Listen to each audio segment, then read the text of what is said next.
मैंने भरोसा करके उनके पास कॉल किया और किसी के पास कॉल नहीं किया। नहीं नहीं, कोई भी कर सकता है, पति भी कर सकता है, भाई भी कर सकता है, बाप भी कर सकता है, कोई भी कर सकता है। ऐसा कोई भी साथ दे सकता है, कोई भी थाम सकता है। मेरा सर फट जाता भैया, मैं बीमार हो, मतलब कुछ तो मेरी तबीयत ठीक गल। बच्चे भी हैं, मैं लड़की नहीं हूँ, मैं अनजान बच्चा नहीं हूँ कि मैं किसी को, कोई मुझे बहलाएगा, कोई मुझे फुसलाएगा, ऐसा कुछ भी नहीं है। सुनिए, मैं गई थी लखनऊ से आ रही थी और रात को करीब 9:30 बज गया था। मुझे कुछ समझ में नहीं आ रहा था, खराब सी लग रही थी। रुकने का थोड़ी देर रुकने का समय दे दीजिए और या तो हमें हमारे घर भिजवा दीजिए। वाली सैंडल पहनी थी, मेरा पैर फिसला कि चक्कर से आ गया। मैं ऐसे हाथ जैसे पीछे की कि सर जी पीछे खड़े थे, हमको थाम लिए और उन्होंने मुझे सहारा दिया। बात है और अध्यक्ष जी ने हमको कमरे तक छोड़ा और बोले आप तुम यहाँ अंदर रुको, मैं थोड़ी देर बाद अभी आता हूँ। इतनी सी ही बात है। अब इसको चाहे कोई गलत सोचे या अच्छा सोचे, पारिवारिक संबंध रहे भी हैं उनके यहाँ से, हमारे यहाँ से, अध्यक्ष जी से पारिवारिक संबंध रहे। अच्छे इंसान हैं और मेरे पिता तुल्य हैं, चाहे मैं बड़ा भाई मानूं या अपना पिता मानूं। नहीं ना, ये गलत है, अफवाह है, ये राजनीतिक मैटर है। आप ये लोग की भी इज्जत जा रही है। नहीं, कोई सच्चाई नहीं, बिल्कुल नहीं। मैं स्टाम्प पे लिख दूं या जहाँ कहिए वहाँ कह दूं, ऐसी कोई बात नहीं। ना अध्यक्ष जी ऐसे थे मेरे नज़र में, ना है ना रहेंगे। सुनिए, मैं गई थी लखनऊ से आ रही थी और रात को करीब 9:30 बज गया था। मुझे कुछ समझ में नहीं आ रहा था, मेरी तबीयत भी ख़राब सी लग रही थी। ऐसा लग रहा है कि मैं प्यास सी लगी है, मतलब दिक्कत महसूस हो रही थी, चक्कर से आ रहे थे। इसलिए हमें कुछ सूझा नहीं, हमने अध्यक्ष जी के पास कॉल किया और अध्यक्ष जी के पास हमने कॉल किया। अध्यक्ष जी से हमने कहा कि अध्यक्ष जी हमारी तबीयत ख़राब लग रही है, हम यहाँ स्टेशन पे फंसे पड़े हुए हैं, हमको प्लीज़ या तो कहीं रुकने का थोड़ी देर रुकने का समय दे दीजिए और या तो हमें हमारे घर भिजवा दीजिए। तो अध्यक्ष जी बहुत व्यस्त थे, बोले कि अभी थोड़ी देर रुको, 10 मिनट के बाद मैं आता हूँ। मैंने इंतज़ार किया, अध्यक्ष जी आए और फिर उन्होंने रिसीव किया और उन्हें फिर उनका कोई अर्जेंट कॉल आ गया। तो बोले कि अभी मैं कहीं जा रहा हूँ किसी को छोड़ने और आता हूँ।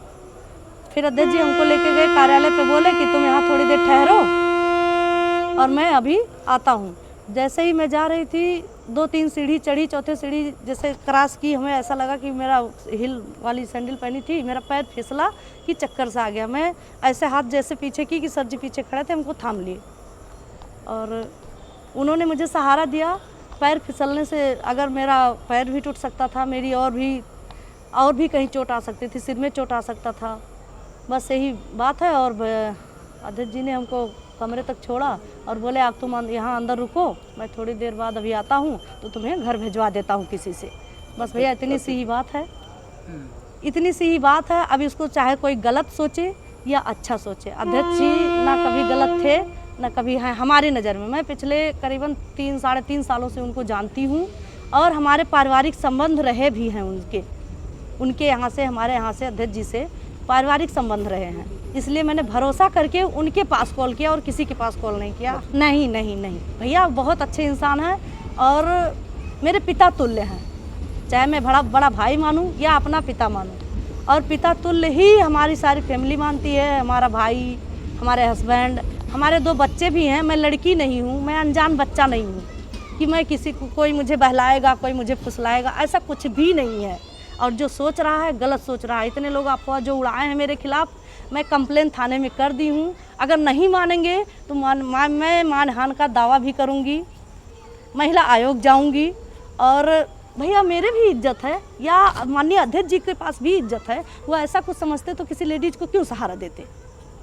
नहीं ना, ये गलत है, अफवाह है, ये राजनीतिक मैटर है। अब ये लोग राजनीति के ऊपर उस पर ले जा रहे हैं, ऐसा कुछ नहीं है। मेरा फैमिली व्यवहार है, फैमिली संबंध है अध्यक्ष जी से। अब पिछले 3.5 सालों से मैं उनको जानती हूँ। मुझे आप बताओगे या कोई बताएगा कि अध्यक्ष जी कैसे हैं? एक लोग का फ़ोन आया था कि बहन आपके साथ क्या हुआ है, कैसे हुआ है, बताइए, हम आपका साथ देंगे। हमने कहा आप साथ देने वाले होते कौन हो जी? कुछ लोग फ़ोन कर रहे हैं, 1-2 लोग कह रहे हैं डरना मत, घबराना मत बहन, ऐसा मत होना। हमने कहा क्यों डरूंगी, क्यों घबराऊंगी? मैं बच्ची हूँ, मैं 2 बच्चे की माँ हूँ, मैं क्यों डरूंगी? मैं कार्य करता हूँ, ऐसी कोई घटना नहीं है। और अध्यक्ष जी को लेकर अगर बदनाम कर रहे हैं तो उनको मैं पिछले 3.5 सालों से जानती हूँ। उनके साथ मेरे मतलब पारिवारिक व्यवहार रहे हैं और उन पर मैं भरोसा करती हूँ, करती रहूँगी। अमर किशोर बम जी हैं, तो वीडियो माननीय जिलाध्यक्ष जी। उसमें देखा कि उनको लोग परेशान कर रहे हैं, उनको राजनीतिक तौर से बात कर रहे हैं, उनको लोग गलत साबित करना चाह रहे हैं। उन लोगों के देखने का नज़रिया है ना, लेकिन वो लोग गलत नज़र से देख रहे हैं। ये हमारी भी इज्जत जा रही है, माननीय अध्यक्ष जी की भी इज्जत जा रही है। नहीं, कोई सच्चाई नहीं, बिल्कुल नहीं। मैं स्टाम्प पे लिख दूँ या जहाँ कहिए वहाँ कह दूँ, ऐसी कोई बात नहीं। ना अध्यक्ष जी ऐसे थे मेरे नज़र में, ना है ना रहेंगे।